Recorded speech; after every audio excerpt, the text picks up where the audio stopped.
Hello students. आज हम अपना सब्जेक्ट फंडामेंटल्स ऑफ मार्केटिंग का नेक्स्ट चैप्टर स्टार्ट करने जा रहे हैं, that is marketing environment. After listening this video lecture, you will get to understand what exactly the marketing environment is, its main features and factors that are affecting the marketing environment.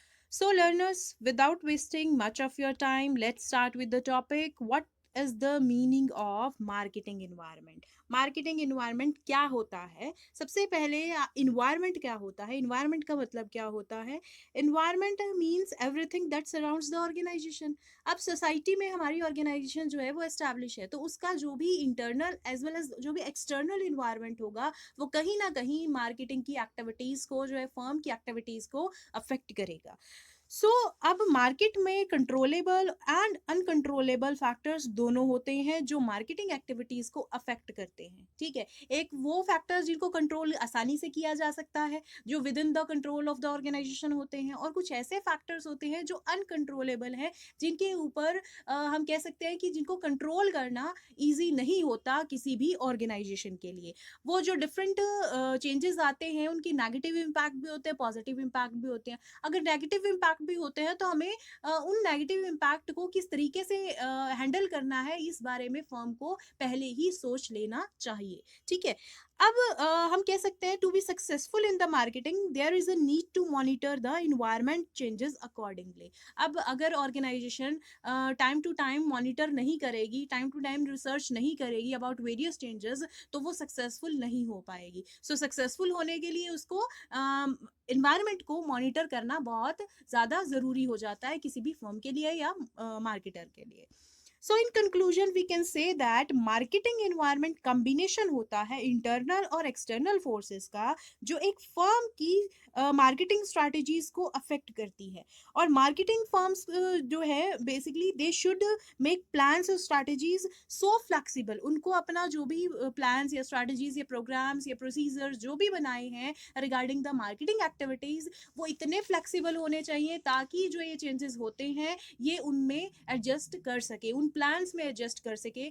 क्या जैसे मान लो technological changes आया कुछ, या हम कह सकते हैं change in the taste and habits of the consumer. ठीक है, कंज्यूमर का बिहेवियर चेंज हो गया है, वो नए प्रोडक्ट डिमांड कर रहा है, तो उसी के अकॉर्डिंग हमें अपना मार्केटिंग मिक्स, उसी के अकॉर्डिंग हमें अपना मार्केटिंग स्ट्रैटेजीज, पॉलिसीज, प्रोग्राम्स में भी चेंजेस करना पड़ता है. And it is very important that the firm should do this. ठीक है, to be successful in the market, to be in the market and to compete the competitors, it is necessary कि हम different changes को organisation के different policies, programmes या activities में introduce करें. So साथ ही साथ जो फर्म्स हैं they should be ready for the impact of these changes. मतलब कोई नेगेटिव इम्पैक्ट है अगर इन चेंजेस का, तो उसके लिए भी एक ऑर्गेनाइजेशन जो है रेडी रहनी चाहिए, मतलब तैयार रहे एक ऑर्गेनाइजेशन. क्लियर? तो hope you have understood the meaning of marketing environment. Sum total of internal और एक्सटर्नल फैक्टर्स जो डायरेक्टली और इनडायरेक्टली किसी ऑर्गेनाइजेशन के डिसीजंस को अफेक्ट करती है regarding the marketing activities, that is known as the marketing environment. Clear? आगे आती है एक definition that is given by Philip Kotler. Marketing environment refers to external factors and forces that affect the company's ability to develop and maintain successful transactions and relationship with its target customer. Marketing environment का मतलब क्या होता है according to Philip Kotler, कि it is the some total of external factors. External factors पर क्यों focus किया है? क्योंकि इंटरनल फैक्टर्स पर यहाँ इसलिए फोकस नहीं किया है क्योंकि वो कंट्रोल हो जाते हैं, लेकिन एक्सटर्नल फैक्टर्स वो फैक्टर्स होते हैं जिनको कंट्रोल करना किसी भी ऑर्गेनाइजेशन के लिए ईजी नहीं है. So here he focus on external forces, external factors जो कंपनी की एबिलिटी को अफेक्ट करते हैं regarding the development and maintaining the successful transactions. जो भी एक्टिविटीज परफॉर्म होती है regarding the goal achievement, regarding the targeted customer, उन एक्टिविटीज को क्या करता है, कहीं ना कहीं अफेक्ट करते हैं ये जो एक्सटर्नल फैक्टर्स होते हैं. तो ये एक्सटर्नल फैक्टर्स का सम टोटल कहलाता है marketing environment according to Philip Kotler. Is it clear to everybody? Next हमारा टॉपिक आता है नेचर ऑफ मार्केटिंग एनवायरनमेंट. जो मार्केटिंग एनवायरनमेंट होता है किसी भी बिजनेस फर्म का, वो स्टैटिक भी हो सकता है और डायनेमिक भी हो सकता है। स्टैटिक मतलब जब कोई चेंजेस नहीं शो करते, डिफरेंट जो मार्केटिंग एनवायरनमेंट में अगर मान लो कोई चेंजेस नहीं हो रहे हैं, तो that means it does not affect the organisational activities, ठीक है, तो वो होगा स्टैटिक इन्वायरमेंट। बट अगर चेंजेस हो रहे हैं due to the environment changes organisation की एक्टिविटीज में, that is known as the dynamic environment. अब जो मॉडर्न बिजनेस वर्ल्ड का जो इन्वायरमेंट है, it is dynamic, not static, because of the various frequent changes, because of the change in technology, change in the behavior of the consumer, change in income, age, ये यहाँ पर जो different factors हैं, इनकी वजह से जो इन्वायरमेंट है उसमें चेंजेस आ रहे हैं, उनमें चेंजेस आ रहे हैं, तो ऑर्गेनाइजेशन की जो पॉलिसीज प्रोग्राम्स हैं, हमें उनमें भी चेंजेस करने पड़ते हैं, so that we can achieve our main goal, that is customer satisfaction. और वो कैसे हो सकता है? जब हम कस्टमर की नीड के अकॉर्डिंग ही प्रोडक्ट बनाएं, ठीक है। अगर मान लो हम प्रोडक्ट बना देते हैं और कस्टमर कोई कुछ और प्रोडक्ट चाहता है, then he will not accept that product, clear. So लेकिन जहां पर हम ये बात करें कि नेचर और डिग्री ऑफ चेंज, कि कितना चेंज होगा और कैसा चेंज होगा, इसको प्रिडिक्ट करना बहुत ही मुश्किल हो जाता है किसी भी बिजनेस फर्म के लिए, क्योंकि हम एस्टिमेट नहीं लगा सकते उस चेंज का कितना असर होगा फर्म पे, क्लियर। तो डिग्री और nature of the change can not be predictable. अब कुछ ऐसे फैक्टर्स हैं जो डायनेमिक इन्वायरमेंट में जो मार्केटर्स की डिफरेंट एक्टिविटीज को या बिजनेस की डिफरेंट एक्टिविटीज को अफेक्ट करते हैं। There are some forces in the environment which have considerable influence on the marketing strategies of the firm. यानी इन फैक्टर्स की वजह से जो डिफरेंट मार्केटिंग स्ट्रेटजीज है, उनको भी उनमें भी कहीं ना कहीं चेंजेस हमें देखने को मिलते हैं, उन वो स्ट्रैटेजीज जो है कहीं ना कहीं अफेक्ट होती है। और वो फैक्टर्स कौन से होंगे? फर्स्ट आता है इंक्रीज्ड कंपटीशन। कंपटीशन के इंक्रीज होने से जो हमारी प्रोडक्ट है, या हम कह सकते हैं जो हमारी स्ट्रैटेजीज है, उनमें भी चेंज आएगा, ठीक है। अगर मान लो हमारा जो कॉम्पिटिटर है, ही ही यूज हैवी एडवर्टीजमेंट, ठीक है, या वो न्यू प्रोडक्ट लॉन्च कर रहा है, या हम कह सकते हैं उसने प्राइजेस में एकदम से चेंज कर दिया रिगार्डिंग द प्रोडक्ट, ठीक है, या हम कह सकते हैं वो इम्प्लॉय कर रहा है हाईली क्वालिफाइड पर्सनल, जो उसकी ऑर्गेनाइजेशन को कहीं से कहीं ले जा सकती हैं, ठीक है। तो ये कुछ ऐसे फैक्टर्स हैं that has increase the competition in the market, ठीक है। और कंपटीटर के इन डिफरेंट मूव से तो अदर ऑर्गेनाइजेशन के लिए मुश्किल हो जाता है मार्केट में स्टे करना। नेक्स्ट आता है लेबर अनरेस्ट, यानी जब लेबर हमारी रेस्ट कर रही होती है। रेस्ट का मतलब यहाँ क्या है कि जब वो काम नहीं कर रही होती, और काम क्यों नहीं करेगी? अगर उनके कन्फ्लिक्ट्स हो जाते हैं, आपस में मतभेद स्टार्ट हो जाते हैं बिटवीन द मैनेजमेंट एंड हमारे जो एम्प्लॉयज होते हैं, ठीक है। और वो क्यों होते हैं? Because they demand high wages और they demand for economic benefits, ठीक है। तो ये डिफरेंट चेंजेस होते हैं एक्सटर्नल इन्वायरमेंट में, जो मार्केटिंग एक्टिविटीज को, जो फर्म की मार्केटिंग एक्टिविटीज है, उनको अफेक्ट करते हैं। क्योंकि लेबर अगर काम नहीं करेगी, तो यानी सारा ऑर्गेनाइजेशन का जो फ्लो है, एक्टिविटीज हैं, वो क्या हो जाएंगी? रुक जाएंगी, ठीक है, काम बंद हो जाएगा, क्लियर। नेक्स्ट आता है सोशल चेंजेस। सोशल चेंजेस का मतलब क्या है कि जैसे मान लो वर्किंग वुमेन्स जो हैं वो इंक्रीज हो रही हैं, ठीक है, यानी जो वुमेन्स हैं दे स्टार्टेड वर्किंग, और जो है ज़्यादा लेजर टाइम लोगों को मिल रहा है, और साथ ही साथ डिमांड क्रिएट हो रही है रिगार्डिंग द रिजर्वेशन जॉब। तो ये कुछ ऐसे सोशल चेंजेस है, सोसाइटी की वजह से जो चेंजेस होते हैं,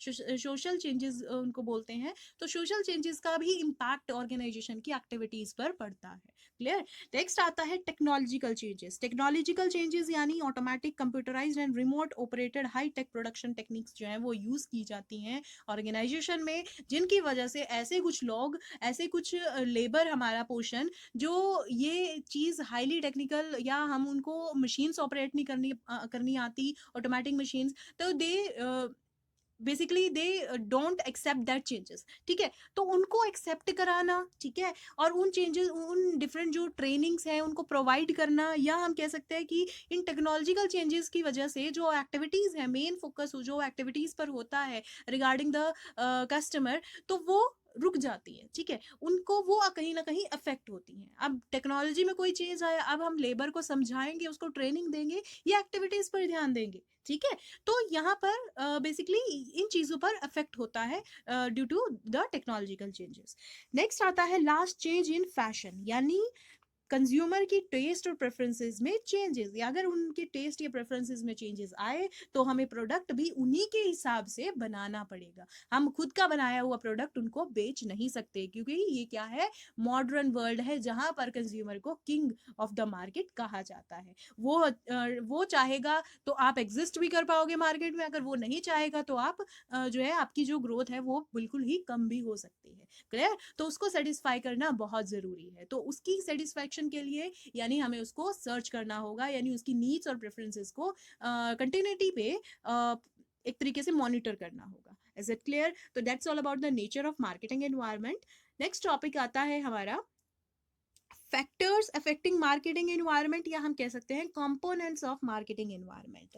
अब मार्केटिंग सिस्टम जो होता है कंपनी का या फर्म का, it is basically it operates with in the external forces या एक्सटर्नल एनवायरनमेंट में ऑपरेट करता है। ठीक है, अब सोसाइटी में अगर वो ऑपरेट कर रहा है, यानी एक्सटर्नल जो डिफरेंट चेंजेस होंगे वो तो उसको अफेक्ट करेंगे ही करेंगे। अगर इंटरनली भी कोई चेंजेस हुए तो वो भी एक फर्म की एक्टिविटीज को रोक सकते हैं इंटरनली। जैसे मान लो अभी मैंने एग्जांपल दिया था, अगर हमारे लेबर और मैनेजमेंट में कन्फ्लिक्ट्स हो गए, ठीक है, तो यानी इंटरनल फैक्टर है, यानी हमने अपनी पॉलिसी में उनके लिए कुछ बेनिफिट नहीं दिया तो पॉलिसी चेंज करनी पड़ सकती है। ये हमारे हाथ में है, जिनको हम कंट्रोल कर सकते हैं। क्लियर? तो ये डिफरेंट इंटरनल फैक्टर्स होते हैं जो कहीं ना कहीं ऑर्गेनाइजेशन को अफेक्ट करते हैं। और एक्सटर्नल फैक्टर्स तो मैं बता ही चुकी हूँ कि जैसे टेक्नोलॉजिकल चेंजेस, सोशल चेंजेस, कोई पॉलिटिकल चेंजेस हुआ, गवर्नमेंट ने अपनी रूल्स या रेगुलेशंस में कोई चेंज कर दिया रिगार्डिंग दैट पर्टिकुलर प्रोडक्ट। ठीक है, तो ये होते हैं हमारे एक्सटर्नल फैक्टर्स। क्लियर? तो ये फैक्टर्स कैसे एक मार्केटिंग के इन्वायरमेंट को अफेक्ट करते हैं, that we will study now. ठीक है, तो चलिए स्टार्ट करते हैं।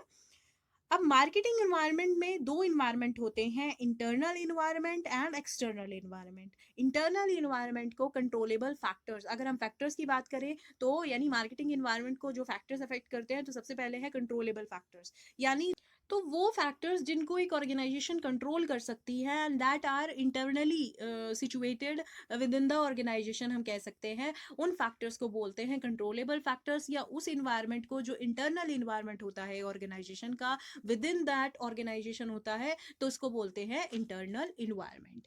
नेक्स्ट आता है एक्सटर्नल इन्वायरमेंट, यानी जो बाहरी इन्वायरमेंट है ऑर्गेनाइजेशन का, ठीक है, उसको बोलते हैं एक्सटर्नल इन्वायरमेंट। अगर हम फैक्टर्स की बात करें तो एक्सटर्नल इन्वायरमेंट में डिफरेंट फैक्टर्स होते हैं जिनको कंट्रोल करना बहुत ही ज्यादा मुश्किल है किसी फर्म के लिए। ठीक है, अब ये कंट्रोलेबल फैक्टर्स जो है दो पार्ट्स में डिवाइडेड है, या हम कह सकते हैं एक्सटर्नल इन्वायरमेंट जो है वो दो पार्ट्स में डिवाइड किया गया है, micro environment and macro environment. अब माइक्रो इन्वायरमेंट कौन सा होता है, जिसमें डिफरेंट फैक्टर्स होते हैं जैसे सप्लायर्स, इंटरमीडियरीज, कंपिटिटर्स, जो कहीं ना कहीं ऑर्गेनाइजेशन से लिंक्ड अप है, जिनके कहने कह सकते हैं कि जिनके एक बार मना करने से, जैसे मान लो हमारे सप्लायर इंटरमीडियरीज हैं, ठीक है, वो हमें मना कर देते हैं कि हम आपका प्रोडक्ट नहीं बेचेंगे, या हम कह देते हैं कि सप्लायर्स कह देते हैं कि हमें रॉ मटेरियल नहीं पहुंचाएंगे, तो यानी हमारे ऑर्गेनाइजेशन की जो एक्टिविटीज हैं वो रुक सकती हैं। ठीक है, दूसरा है मैक्रो इन्वायरमेंट। मैक्रो इन्वायरमेंट का मतलब होता है कुछ external he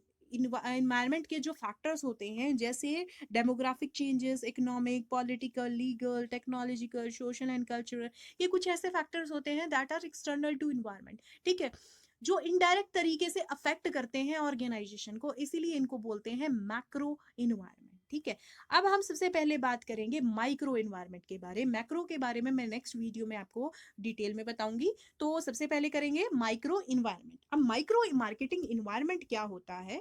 micro environment refers to company immediate environment, मतलब कि हम ये कह सकते हैं वो environmental factors that are closely related to company और अ फर्म। ठीक है, एक फर्म को के साथ कह सकते हैं कि क्लोजली रिलेटेड होते हैं, वो फैक्टर्स होते हैं हमारे माइक्रो फैक्टर्स। ठीक है, अब ये फैक्टर्स कौन कौन से हुए? कंपनी का इंटरनल इन्वायरमेंट, यानी उसकी पॉलिसीज, प्रोग्राम्स, प्रोसीजर्स, प्रोडक्ट। ठीक है, तो ये हुए कंपनी का इंटरनल इन्वायरमेंट। दूसरा आता है सप्लायर, यानी जो हमें goods provide raw material provide करता है। नेक्स्ट आता है थर्ड, मार्केटिंग इंटरमीडियरीज जो हेल्प करते हैं हमारे प्रोडक्ट को बेचने में। नेक्स्ट आता है कस्टमर, यानी हमारा किंग ऑफ द मार्केट, उसकी टेस्ट या प्रेफरेंसेस में कोई चेंज आया तो वो हमारे फर्म को अफेक्ट करेगा, उसकी एक्टिविटीज़ को अफेक्ट करेगा। नेक्स्ट आता है कॉम्पिटिटर्स, जैसे जो हमारे जैसे ही प्रोडक्ट मार्केट में बेच रहे हैं with new and invented features, ठीक है, इनोवेटिव फीचर्स के साथ। और लास्टली आता है हमारा पब्लिक, पब्लिक यानी जो आम जनता है, तो उनका एटीट्यूड हमारे ऑर्गेनाइजेशन को किस तरीके से अफेक्ट करता है वो अब हम स्टडी करेंगे। तो चलिए इन फैक्टर्स को डिटेल में स्टडी करते हैं। सबसे पहले आता है कंपनी का इंटरनल इन्वायरमेंट। फिलिप कॉटनर के अकॉर्डिंग जो मार्केटिंग प्लान जब हम डिसाइड करते हैं तो मार्केटिंग मैनेजर को जो है इस बात का ध्यान रखना चाहिए, तो जो डिफरेंट डिपार्टमेंट्स हैं जो एक ऑर्गेनाइजेशन में काम कर रहे हैं, चाहे वो टॉप मैनेजमेंट हो, चाहे वो फाइनेंस डिपार्टमेंट हो, परचेज, प्रोडक्शन, अकाउंटिंग डिपार्टमेंट, तो डिफरेंट डिपार्टमेंट्स होते हैं, इनकी जो एक्टिविटीज़ हैं वो इंटर रिलेटेड होनी चाहिए। क्योंकि अगर ये इंटर रिलेटेड नहीं होंगी तो हमें डिफरेंट जो डेविएशंस हैं उनका पता नहीं चल पाएगा। अगर हम कह सकते हैं कि हमें ऑर्गेनाइजेशन का जो मेन ऑब्जेक्टिव है उसको अचीव करना है, तो वो ऑब्जेक्टिव तब तक अचीव नहीं होगा अगर हमें कंपनी के जो डिफरेंट डिपार्टमेंट्स हैं वो एक साथ मिलके काम नहीं करेंगे। तो टॉप मैनेजमेंट को कंपनी के जो मिशन है, ऑब्जेक्टिव है, ये ब्रॉड स्ट्रैटेजीज, ये पॉलिसीज हैं, वो इन सब बातों को ध्यान में रख के बनानी चाहिए। यानी हम कह सकते हैं कि डिफरेंट डिपार्टमेंट्स की नीड्स और ऑब्जेक्टिव्स को ध्यान में रखकर ही बनाने चाहिए, ताकि सभी एकजुट होकर काम करें उस मेन गोल को अचीव करने के लिए, जो एक पूरे फर्म का मेन गोल है। क्लियर? तो मार्केटिंग मैनेजर को डिसीजन लेने होते हैं regarding the plans that are made by top management, कि कैसे डिफरेंट डिपार्टमेंट्स उनके लिए काम करेंगे, या हम कह सकते हैं डिफरेंट डिपार्टमेंट्स उनके अकॉर्डिंगली, डिफरेंट प्लान्स या प्रोसीजर के अकॉर्डिंगली ही काम करेंगे। फॉर एग्जाम्पल अगर रिसर्च एंड डेवलपमेंट डिपार्टमेंट की बात करें तो वो इन चीज़ों पर ध्यान देता है कि कैसे हमें सेफ और अट्रैक्टिव प्रोडक्ट्स बनाने हैं। वहीं अगर हम परचेजिंग डिपार्टमेंट की बात करें तो वो इस चीज़ पर ध्यान देता है कि किस तरीके से मुझे मटेरियल, रॉ मटेरियल जो है वो कंटिन्यूटी में परचेज करना है, ताकि जो ऑर्गेनाइजेशन की एक्टिविटीज़ हैं वो रुके ना, और मैं मैन्युफैक्चरिंग डिपार्टमेंट जो को टाइमली जो है रॉ मटेरियल प्रोवाइड करता रहूं, ताकि जो उसकी एक्टिविटीज़ हैं वो चलती रहें, स्मूथली रहे, ठीक है। और उसी के साथ ही अगर हम फाइनेंस डिपार्टमेंट देखें तो फाइनेंस डिपार्टमेंट फंड अरेंज करता है, और फंड के बिना आप रॉ मटेरियल बाय नहीं कर सकते। तो एक डिपार्टमेंट का काम दूसरे के ऊपर डिपेंडेंट है, ठीक है। तो ऐसे ही अगर एक्टिविटीज इंटर रिलेटेड होंगी, एकजुट होकर काम करेंगे, तो ऑटोमेटिकली जो मेन गोल है ऑर्गेनाइजेशन का वो अचीव हो जाएगा। बट अगर हम नेगेटिव इम्पैक्ट की बात करें यहाँ पर, तो अगर finance department timely finance arrange नहीं कर पाता, तो यानी purchase department raw material purchase नहीं कर पाएगा। अगर रॉ मटेरियल परचेज नहीं कर पाएगा तो प्रोडक्शन डिपार्टमेंट या मैन्युफैक्चरिंग डिपार्टमेंट टाइमली प्रोडक्ट नहीं बना पाएगा। तो ऐसे ही एक दूसरे की जो गलती है उसकी वजह से जो डिफरेंट ऑर्गेनाइजेशन का जो काम है, एक्टिविटीज है डिफरेंट डिपार्टमेंट्स की, वो रुक जाती हैं, ठीक है। तो हमें इन चीज़ों पर ध्यान देना चाहिए कि कैसे हमें मार्केटिंग कंसेप्ट के अंदर सभी डिपार्टमेंट्स जो ऑर्गेनाइजेशन के हैं they should work in harmony, ताकि हम सुपीरियर कस्टमर सेटिस्फेक्शन प्रोवाइड कर सके एक हमारे कस्टमर को। Is it clear? तो सभी डिपार्टमेंट्स इकट्ठे हो गए अगर मिलजुल के काम करेंगे तो वर्क भी इजी हो जाएगा और मेन गोल भी आसानी से अचीव हो जाता है। नेक्स्ट आता है सप्लायर्स। अब गुड्स एंड सर्विसेज की प्रोडक्शन के लिए कंपनी को वैरायटी ऑफ इनपुट्स की ज़रूरत होती है, यानी हम कह सकते हैं रॉ मटेरियल की ज़रूरत होती है। तो जो इंडिविजुअल या जो फर्म्स या और एसोसिएशन ये वैरायटी ऑफ इनपुट्स प्रोवाइड करती है ऑर्गेनाइजेशन को, वो कहलाती है सप्लायर्स, ठीक है, या वो कहलाते हैं सप्लायर्स। अब सप्लायर्स जो है एक इंपॉर्टेंट एलिमेंट है इन the companies overall customer value delivery, क्योंकि यही जो सप्लायर्स होते हैं अगर ये timely raw material variety of inputs नहीं प्रोवाइड करते हैं तो हमारी ऑर्गेनाइजेशन की जो एक्टिविटीज़ हैं वो रुक जाती हैं, ठीक है। क्योंकि प्रोडक्ट जब तक नहीं बनेगा तब तक हमारे पास रॉ मटेरियल नहीं होगा। क्लियर? तो यहाँ पर जो सप्लायर्स की प्रॉब्लम्स हैं वो कहीं ना कहीं हमारे मार्केटिंग को अफेक्ट करती हैं, हमारी मार्केटिंग एक्टिविटीज़ को अफेक्ट करती हैं। तो ये ज़रूरी हो जाता है कंपनी के लिए that they should develop a specification, और we can say they should search a potential suppliers जो गुड क्वालिटी का मटेरियल अच्छी क्वांटिटी में क्रेडिट फैसिलिटीज़ के साथ विद वारंटीज़ और लो प्राइस पर हमारी फर्म को तक पहुंचा सके, ठीक है। और एक और चीज़ यहाँ पर आपको कहना चाहूँगी कि ऑर्गेनाइजेशंस जो हैं वो एक से ज़्यादा सप्लायर्स जो है के साथ जो है अच्छा टाई अप रखती हैं, क्योंकि अगर मान लो कुछ चेंजेस होने की वजह से, अगर मान लो किसी सप्लायर ने अपनी पॉलिसी में या एग्रीमेंट में कोई चेंज कर दिया, ठीक है, और वो चाहता है कि उसका प्राइसेस जो है वो बढ़ाया जाए, या कुछ कुछ भी रीज़न हो सकता है कि वो डिनाई भी कर सकता है कि वो टाइमली रॉ मटेरियल सप्लाई नहीं कर पाता। तो यहाँ पर एक से ज़्यादा लोगों के साथ, अगर सप्लायर्स के साथ एक ऑर्गेनाइजेशन का टाई अप होगा, तो एक ऑर्गेनाइजेशन को ईज़ी हो जाएगा कि वो टाइमली जो डिमांड आई है उसको उसके रिगार्डिंग जो प्रोडक्ट बनाया जाना है वो प्रोडक्ट आसानी से बनाया जाए, ताकि वो डिफरेंट जो अल्टरनेटिव्स हमने रखे हैं एज अ सप्लायर्स, उनसे प्रोडक्ट जो है वो मंगा सके, उनसे सॉरी रॉ मटेरियल जो है वो मंगा सके। Is it clear? तो नेक्स्ट आता है हमारा मार्केटिंग इंटरमीडियरीज। जैसे सप्लायर्स मेन रोल प्ले करते हैं, वैसे ही मार्केटिंग इंटरमीडियरीज भी एक इम्पॉर्टेंट कंपोनेंट हैं कंपनी की एग्जिस्टेंस के लिए। फॉर एग्जांपल अगर हम मार्केटिंग इंटरमीडियरीज की बात करें, तो मार्केटिंग इंटरमीडियरीज हेल्प करते हैं कंपनी को in the promotion, in the selling and distribution of the products to the final buyers. यानी मार्केटिंग इंटरमीडियरीज कौन हुए? वो इंडिविजुअल, वो एजेंसीज जो एक प्रोडक्ट को कस्टमर, अल्टीमेट कस्टमर तक पहुंचाते हैं, ठीक है, डिस्ट्रीब्यूट करते हैं, सेल करते हैं, हम ये कह सकते हैं वो इंटरमीडियरीज होते हैं, मिडल मैन्स, ठीक है।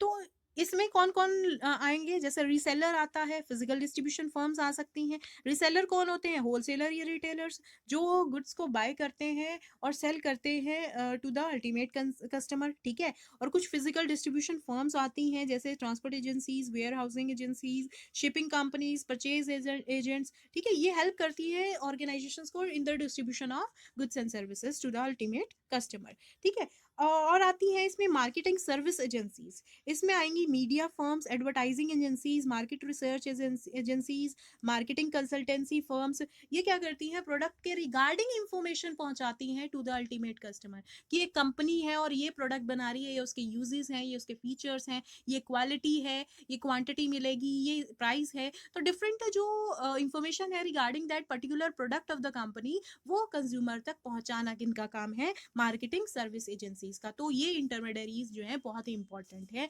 क्योंकि अल्टीमेट जो इंफॉर्मेशन है वो कौन पहुंचाएंगी? मार्केटिंग फर्म्स पहुंचाएंगे, ठीक है, मार्केटिंग सर्विस एजेंसीज सॉरी पहुंचाएंगे, ठीक है। नेक्स्ट आता है फाइनेंशियल इंटरमीडियरीज। इसमें आती है bank, credit and finance companies, insurance companies, other financial service companies, जो फाइनेंस प्रोवाइड करती हैं टू द फर्म, क्योंकि अगर फर्म अरेंज नहीं कर पाएगी टाइमली फंड, तो वो अपनी एक्टिविटीज़ को पूरा नहीं कर पाएगी। जो भी मार्केटिंग एक्टिविटीज़ एक ऑर्गेनाइजेशन में होनी है regarding the product, regarding anything, वो पॉसिबल नहीं है विदाउट द फाइनेंस। फाइनेंस कहा जाता है लाइफ ब्लड होता है किसी भी ऑर्गेनाइजेशन का, जिसके बिना जो है ऑर्गेनाइजेशन चल ही नहीं पाती। क्लियर? तो वो कौन प्रोवाइड करता है? फाइनेंशियल इंटरमीडियरीज प्रोवाइड करती हैं। जैसे बैंक्स हो गए हमारे, क्रेडिट एजेंसीज हो गई हैं, ये क्रेडिट प्रोवाइड करती हैं टू द फर्म्स, ताकि वो जो है डिफरेंट प्रोडक्ट जो है बनाकर कस्टमर का को सेटिस्फाई कर सके। क्लियर? तो ये मार्केटिंग एजेंसीज जो होती हैं, या हम कह सकते हैं ये जो मार्केटिंग इंटरमीडियरीज है, इनका जो इम्पोर्टेंस है वो ध्यान में रखना है हर ऑर्गेनाइजेशन को, क्योंकि अगर ये इंटरमीडियरीज नहीं होंगी, तो हमारा जो प्रोडक्ट है वो अल्टीमेट कस्टमर तक नहीं पहुंच सकता। इनकी सहायता के बिना हम काम नहीं कर सकते, इनकी सहायता के बिना हम अपना जो मेन गोल है ऑर्गेनाइजेशन का वो अचीव नहीं कर पाते हैं। तो इन मार्केटिंग इंटरमीडियरीज को खुश रखना, that is very important. Next आता है कस्टमर। अब कस्टमर कौन है? वो इंसान जिसने प्रोडक्ट की डिमांड की है, या जो है हम कह सकते हैं कि कंपनी का प्रोडक्ट जो है या सर्विसेज जो है वो कंज्यूम कर रहा है, वो पर्सन कहलाता है कस्टमर। या कस्टमर बिलोंग्स टू पॉपुलेशन, तो पॉपुलेशन का वो हिस्सा जो प्रोडक्ट की डिमांड कर रहा है, ठीक है, वो होते हैं हमारा अल्टीमेट कस्टमर, जो हमारे प्रोडक्ट को कंज्यूम कर रहा है। तो पॉपुलेशन में दो टाइप के कस्टमर आते हैं हमारे, फाइनल कस्टमर और कह सकते हैं कि प्रोस्पेक्टिव कंज्यूमर्स या customer. But from the marketing environment point of view, there are 5 type of customer of the company. सबसे पहला आता है अल्टीमेट कस्टमर। ये वो इंडिविजुअल या वो हाउस होल्ड होते हैं जो गुड्स एंड सर्विसेज परचेज करते हैं अपने पर्सनल कंजप्शन के लिए, खुद की जो बेसिक नीड्स हैं, खुद की जो ज़रूरतें हैं उनको पूरा करने के लिए खुद ही कंज्यूम करते हैं, ठीक है, वो होते हैं अल्टीमेट कस्टमर। सेकंड आते हैं हमारे इंडस्ट्रियल कस्टमर। इंडस्ट्रियल कस्टमर जो है वो ऑर्गेनाइजेशनल बायर्स होते हैं जो गुड्स एंड सर्विसेज परचेज करते हैं फॉर फर्दर प्रोसेसिंग। जैसे हमारा मान लो कोई मैन्युफैक्चरिंग यूनिट है या वो इंडस्ट्रीज के कुछ प्रोडक्ट बना रहा है, बॉयलर्स बना रहा है, तो बॉयलर्स के बनाने के लिए डिफरेंट पार्ट्स भी चाहिए होंगे, तो वो पार्ट्स वो परचेज करता है। उन इंडिविजुअल्स को या उस फर्म को बोलते हैं इंडस्ट्रियल कस्टमर। यानी जो फर्दर प्रोसेसिंग के लिए प्रोडक्ट बना रही है, जो उस ऑर्गेनाइजेशन के लिए वो जो प्रोडक्ट उसने परचेज किया वो है रॉ मटेरियल, यानी वो फाइनल प्रोडक्ट अभी बनाएगी। ठीक है, जो प्रोसेसिंग के लिए या फर्दर प्रोडक्शन प्रोसेस में यूज होने के लिए बाय करते हैं गुड्स, उन कस्टमर को बोलते हैं इंडस्ट्रियल कस्टमर। नेक्स्ट आते हैं थर्ड वन, रीसेलर्स। ये वो इंटरमीडियरीज होती हैं जो गुड्स परचेज करते हैं with the view to sell them at a profit, जैसे हमारे होलसेलर या रिटेलर्स होते हैं। ठीक है, हम प्रोड्यूसर्स जो है वो क्या करते हैं, इन होलसेलर या रिटेलर्स को बेच देते हैं अपने गुड्स, और ये फर्दर आगे बेचते हैं और प्रॉफिट कमाते हैं। तो ये हुए रीसेलर जो अपने यूज के लिए नहीं, फर्दर बेचने के लिए यहाँ पर प्रोडक्ट को परचेज करते हैं। नेक्स्ट आता है गवर्नमेंट एजेंसीज। ये एजेंसीज जो है गुड्स एंड सर्विसेज एक तरीके से परचेज करती है to provide public utility service और to transfer the goods and services to other जिनको ज़रूरत है। यानी जो गवर्नमेंट एजेंसीज हैं, गवर्नमेंट एजेंसीज मान लो अगर कोई फ्लड आ गई कहीं पे, या हम कह सकते हैं कोई भी आपदा आ गई है, ठीक है, क्लाइमेटिक चेंज की वजह से कुछ भी है, तो वहाँ पर फूड स्कैरिसिटी हो गई है, तो फूड की कमी के कारण ये जो एजेंसीज हैं ये डिफरेंट प्रोड्यूसर से, डिफरेंट मैन्युफैक्चरर से प्रोडक्ट बल्क में बाय करती हैं ताकि उस सिचुएशन में हम नीडी लोगों को जो है वो डिस्ट्रीब्यूट करें। क्लियर? तो गवर्नमेंट एजेंसीज वो एजेंसीज जो गुड्स एंड सर्विसेज परचेज करती हैं यूटिलिटी के लिए, फर्दर जिनको जरूरत है उनको पहुंचाने के लिए। क्लियर? नेक्स्ट आता है फॉरेन कस्टमर। ये वो इंडिविजुअल या ऑर्गेनाइजेशंस होती हैं दूसरी कंट्रीज की जो गुड्स एंड सर्विसेज या तो कंजप्शन, खुद के कंजप्शन के लिए यूज करती हैं या इंडस्ट्रियल यूज के लिए भी यूज करती हैं। ठीक है, अब मान लो कोई बाहर की कंपनी है, हम यहाँ पर कोई कार मैन्युफैक्चरिंग पार्ट्स जो है बना रहे हैं, ठीक है, तो फाइनल प्रोडक्ट जो है कहाँ बन रहा है, हमारे विदेश में बन रहा है। ठीक है, तो वो यहाँ से जो है वो खरीदेगी और वहां पर यूज करेगी और फाइनल प्रोडक्ट बना के आगे फर्दर भेजेगी। ठीक है, तो वो हो गया इंडस्ट्रियल हमारे यूजर। अगर वो खुद के कंजप्शन के लिए यूज करती हैं तो वो कहलाती हैं हमारा फॉरेन कस्टमर।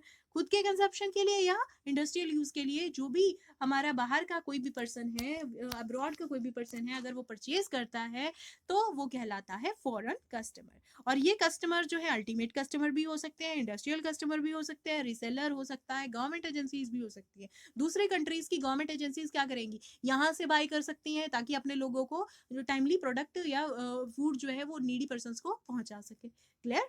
तो ये आएगा आपका रिगार्डिंग द कस्टमर। तो हर टाइप ऑफ मार्केट, हर टाइप ऑफ कस्टमर ग्रुप की स्पेशल फीचर्स को ध्यान में रखना बहुत ज़रूरी है by the seller as well as by the organisation. Next आता है कॉम्पिटिटर्स। अब कॉम्पिटिटर्स कौन होते हैं, वो इंडिविजुअल या वो फर्म्स जो सिमिलर प्रोडक्ट जैसे हम बना रहे हैं या हम ऑर्गेनाइजेशन में प्रोड्यूस कर रहे हैं, वो जैसे सिमिलर प्रोडक्ट्स जो है वो सेम मार्केट में लेकर आ रही हैं, उन फर्म्स या उस इंडिविजुअल्स को बोलते हैं कॉम्पिटिटर्स, जो हमारे कह सकते हैं राइवलरीज हैं। ठीक है, जो हमारे जैसे सिमिलर प्रोडक्ट बना रहे हैं। ठीक है, तो ये ज़रूरी हो जाता है एक ऑर्गेनाइजेशन के लिए कि वो एफिशिएंट मार्केटिंग सिस्टम अपने ऑर्गेनाइजेशन में लॉन्च करे, इम्प्लीमेंट करे, जिससे डिफरेंट मार्केटिंग स्ट्रैटेजीज वो बनाए ताकि वो कंपटीशन को फेस कर सके। यानी जो हमारे डिफरेंट राइवलरीज है जो स्टिफ कंपटीशन दे रहे हैं रिगार्डिंग द प्रोडक्ट, उसके फीचर्स, नए नए इन्वेंटिव यूजेस बना के उसके, ठीक है, और अपग्रेड करके अपने प्रोडक्ट को, तो उनको compete करने के लिए हमें एक अच्छी मार्केटिंग स्ट्रैटेजी यूज करनी पड़ेगी। ठीक है, और सभी कॉम्पिटिटर्स के लिए या हम कह सकते हैं सभी के लिए एक सेम स्ट्रैटेजी जो है अप्लाई नहीं हो सकती। सबके प्रोडक्ट कह सकते हैं तो सेम, लेकिन उनको लॉन्च करने के तरीके, उनको बताने के तरीके, एडवर्टाइजिंग मीडिया यूज करने के तरीके, तो उनके तरीके अलग अलग हैं। ठीक है, एक पॉलिसी सब पर रूल आउट नहीं कर सकती। क्लियर? तो large firm with dominant position in the industry they uses certain strategy जो स्मॉलर फर्म्स हैं वो अफोर्ड नहीं कर सकती। ठीक है, अब यहाँ पर जो कंपिटिटर्स हैं वो भी लार्ज भी हो सकते हैं और स्मॉल भी हो सकते हैं। ठीक है। तो जो लार्ज कंपनीज हैं वो ऐसी तकड़ी स्ट्रैटेजीज अपनाती है ना, तो जो स्मॉल फर्म्स होते हैं वो इन ऑर्गेनाइजेशंस की जो स्ट्रैटेजीज होते हैं उनको फेस नहीं कर पाते हैं, ठीक है। तो जो स्मॉल फर्म्स हैं they should develop that strategies which should give them better rates of return. मतलब कि जो स्मॉल फर्म्स हैं rather than competing that firms they should develop that simple strategy, ताकि जो उन्होंने प्रोडक्ट बनाया है, जो उन्होंने प्रोडक्शन की है, ताकि उनके जो रिटर्न है वो तो एटलीस्ट उनको मिले, ठीक है। तो यहाँ पर जो कॉम्पिटिटिव एनवायरनमेंट है उसमें बहुत सारी चीज़ें आती हैं जो हर मार्केटर जो है वो ध्यान में रखे while studying the marketing environment. यानी कंटिन्यूटी में अगर वो मार्केटिंग एनवायरनमेंट को स्कैन करेगा तो उसको डिफरेंट अपॉर्चुनिटीज़ मिल सकती हैं कि कैसे वो रूल आउट कर सकता है या कैसे वो एक डोमिनेंट पोजीशन बना सकता है एक मार्केट में, ठीक है। नेक्स्ट आता है लास्ट इज पब्लिक। पब्लिक क्या होती है? पब्लिक होता है any group that has an actual और potential interest in the organisational ability. हम कह सकते हैं कि जो आम जनता, ठीक है, जो हमारे प्रोडक्ट को यूज़ कर रही है या जो हमारे प्रोडक्ट या हमारे ऑर्गेनाइजेशन में जिनको इंटरेस्ट है, ठीक है, कि कैसे काम हो रहा है, या हमारे शेयर होल्डर्स भी हो सकते हैं, आम जनता भी हो सकती है, मीडिया हो सकती है, ठीक है, गवर्नमेंट पब्लिक भी हो सकती है, लोकल पब्लिक भी हो सकती है, जनरल पब्लिक भी हो सकती है। तो पब्लिक हम ये नहीं कह सकते, स्पेसिफाई नहीं कर सकते ये स्पेसिफिक ग्रुप होगा। हम कह सकते हैं नंबर एट द लार्ज, ठीक है। जहां पर ऑर्गेनाइजेशन एस्टैब्लिश है तो पूरी सोसाइटी ही इंटरेस्टेड होगी कि ऑर्गेनाइजेशन उनको क्या बेनिफिट देगा, क्योंकि यहाँ पर रहकर ही, उनकी जगह पर रहकर ही ऑर्गेनाइजेशन जो है वो प्रोडक्ट बना रहा है, बेच रहा है, तो उनकी सोशल रिस्पॉन्सिबिलिटी क्या बनती है। They have that keen interest, the public have that keen interest in the organisational ability. Clear? तो अब यहाँ पर डिफरेंट वेरियस पब्लिक हैं, तो मैं बता देती हूँ किस किस तरह की पब्लिक होती है जो कंपनी की ऑर्गेनाइजेशन एबिलिटी में इंटरेस्टेड होती है। तो सबसे पहले आता है फाइनेंशियल पब्लिक। इसमें आएंगे बैंक इन्वेस्टर, शेयर होल्डर्स, जो कहीं ना कहीं हम कह सकते हैं कि जिनके थ्रू ऑर्गेनाइजेशन जो है फंड रेज करती है, ठीक है। तो ये इंटरेस्टेड होंगे कि क्या ऑर्गेनाइजेशन जो है उनके फंड वापस भी कर पाएगी, ठीक है, इंटरेस्ट पे कर पाएगी, या हम कह सकते हैं कि वो पैसा जो उन्होंने लिया है उधार पे वो वापस भी कर पाएगी या नहीं कर पाएंगी। That wise they are interested in the companies marketing activities, ठीक है। नेक्स्ट आता है इसमें मीडिया पब्लिक। इसमें आते हैं newspapers, magazines, radio and television etcetera, because they carry news features and editorial opinion about the company. अब मीडिया पब्लिक कई बार क्या सकती है कि पॉजिटिव इम्पैक्ट भी दे सकती है, ठीक है, यानी पॉजिटिव रिव्यू भी दे सकती है और नेगेटिव रिव्यू भी दे सकती है। तो मीडिया फर्म्स को या मीडिया पब्लिक को खुश रखना बहुत ज़्यादा ज़रूरी हो जाता है। क्लियर?